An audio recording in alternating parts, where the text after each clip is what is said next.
तमेव लोकशङ्करं नमामि शङ्करं गुरुं नमामि शङ्करं गुरुं नमामि शङ्करं गुरुं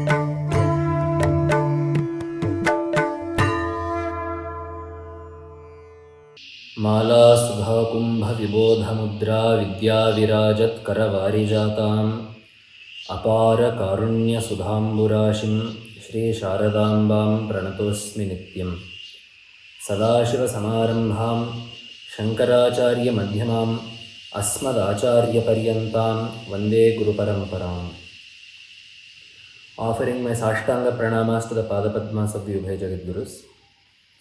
In the last episode, we commenced a discussion of the Malahanikareshwarashtaka composed by Jagadguru Shri Shri Vidhushekara Bharati Mahaswami. Today we will be looking at the second verse in the octet.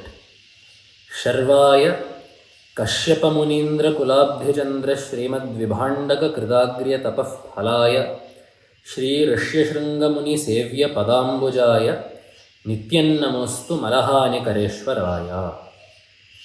In this shloka, the Jagadguru has summarized the connection between the Malahanikareshwara Linga and the Rishi Parampara that is renowned in Sringeri.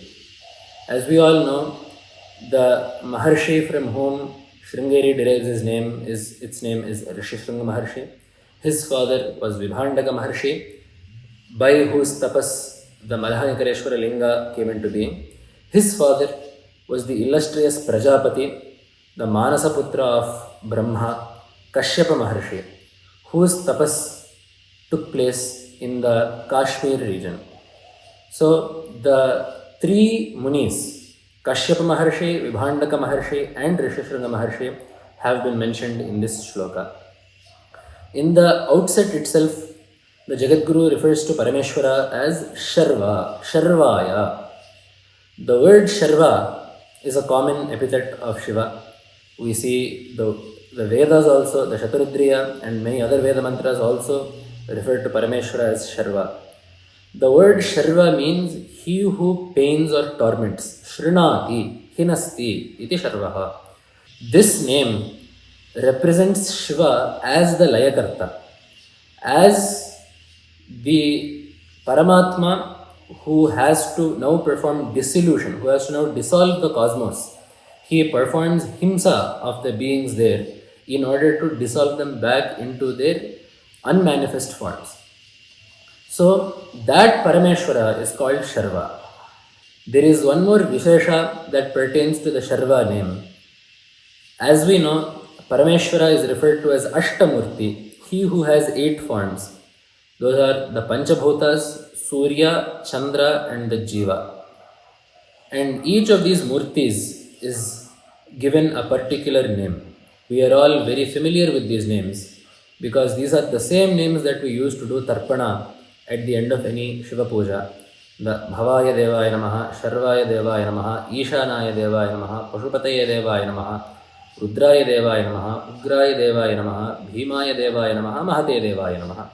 So these 8 names, Bhava, Sharva, Rudra, Ugra, Pashupati, Rudra, all of these 8 names are the names of each of Shiva's Ashtamurtis. And therein also, the Moorthy that presides over Bhumi, the Moorthy that is the Antaryami of Bhumi, controls Bhumi and is present throughout Bhumi, is known as Sharva. That is why the Shiva Purana also tells us, Urvi Sharvatmika Murtihi iti Shastrasya Nirnayaha. When discussing the Ashtamurtis, the Shiva Purana tells us that the Murti that presides over Bhumi is called Sharva. It is very appropriate that the Jagadguru has used this name to Shiva in this particular shloka. Because we are discussing the origin of the Malayanikara Linga, the name Sharva is quite apt here. If we look at many kshetras, you will see that Paramatma has some connection with the Panchabhutas in some places. For example, in Arunachala, Parameshwara appeared there as a blazing pillar of fire, and then that later became the mountain we see as Arunachala today. So there Parameswara is called the Agni Linga. In the same way, in Chidambara, Parameswara does not have a corporeal form, but he exists there as Akasha. There is no Moorthy. The Akasha there is the Akasha Linga. So he is called the Akasha Linga there. In the same way, in Sringeri as well, upon the prayer of, or pleased with the prayer of Vibhandaka Maharshi, pleased with the tapas of Vibhandaka Maharshi, Paramatma manifested here as a linga that sprung from the earth. And that is why we also see that the linga goes very deep into the earth too. In fact, when renovation was being done to the Malahanikareshwara temple, all efforts to find the base of the linga proved futile. In this way, the Malahanikareshwara linga sprung from the earth. So it is very appropriate that the word used to refer to Parameshwara here in this shloka that discusses the origin of the Malahanikareshwara linga is Sharva, the name that is specific to the Bhumurti of Shiva. And then we look at how this linga came into being. Kashyapa Munindra Kulabdhi Chandra Srimad Vibhandaka Krita Agriya Tapaf Phalaya.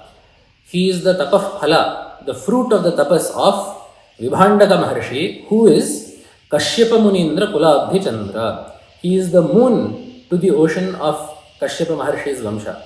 Just as when the Kshira Samudra was churned, many objects emanated, came forth. Many objects originated from that Kshira Samudra, the Chintamani, the Kalpavriksha, the Apsarastris, Airavata, Ucheshtavas. Many such objects came from the ocean. But the Chandra, the moon, surpasses all of them. The greatest entity that emerged from the Kshira Samudra was the moon. In the same way, whenever we say that someone is like the moon of a Vamsha, we mean that they are the greatest of that Vamsha. Which is why we also have that famous song, Raghuvamsha Sudham Budhi Chandra. Here Rama is referred to as the Chandra, the moon of the Sudhabdhi, the Kshirasagara, that is the Raghuvamsha. So it means that Rama is the most illustrious scion of the Raghu dynasty. In this way, here also, Vibhandaka Maharshi is called Kashyapa Munindra Kulabdhi Chandra. He is the greatest of the descendants of Kashyapa. He is such an illustrious Maharshi.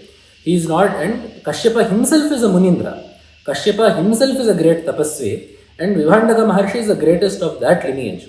Not just by his birth, but by his own tapas as well, which is why Vibhandaka, Srimad Vibhandaka Krita Agriya Tapaf Phalaya. Parameshwara is the tapaf phala of Vibhandaka Maharshi. And it is not just normal tapas that Vibhandaka Maharshi did, but Vibhandaka Maharshi performed Agriya tapas, illustrious tapas, the greatest of all tapas. What is this tapas? The Shastras give us various definitions of tapas. In one place in Mahabharata, we have tapaha swadharma vartitvam. Tapas is the diligent performance of one's duties, one's swadharma. In another place, in the Upanishads, we get tapo nanashanat param. There is no greater tapas than upavasa. In other places, we see in the Apastamba Dharma Sutra, niyamesha tapas shabdaha, a life that is followed with a rigid code of conduct is called tapas. Following that rigid code of conduct is called tapas, unswervingly. In another place, we get in another smriti, Manasas Chendriyanancha Yaikagriyam Paraman Tapaha.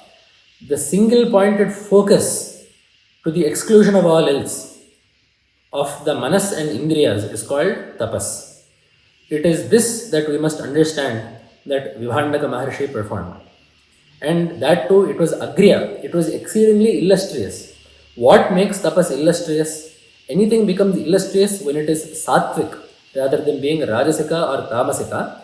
Being sattvika is the mark of being illustrious. What is sattvika tapas? Bhagavan tells us in Gita, Shraddhaya paraya taptam tapastat trividhan naraihi aphala kankshibhiryuktais sattvikam parichakshate.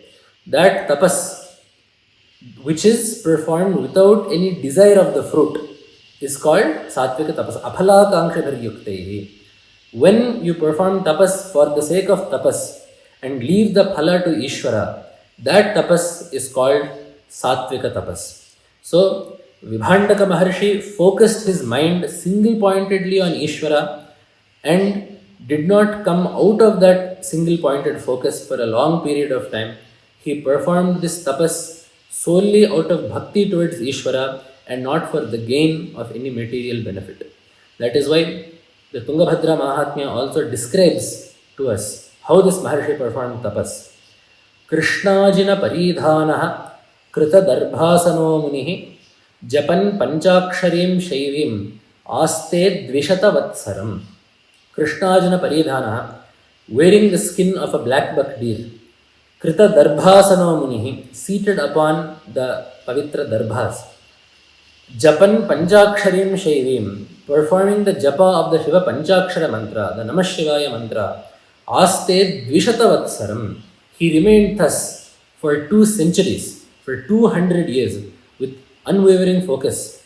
Vibhandaka Maharshi performed tapas for Parameswara, repeating the Panchakshari mantra. For the manas to have ekagrata, for the manas to have single-pointed focus, it needs some alambana, it needs some support. So for Vibhandaka Maharshi, the support for meditation upon Shiva was the illustrious Panchakshari mantra. We will discuss the Panchakshari mantra and its greatness later on in the stotra, because the Jagadguru also has embedded that Panchakshari mantra in many places in the coming shlokas as well. So we will discuss the efficacy and the true purport and the Mahatmya of the Panchakshari mantra then.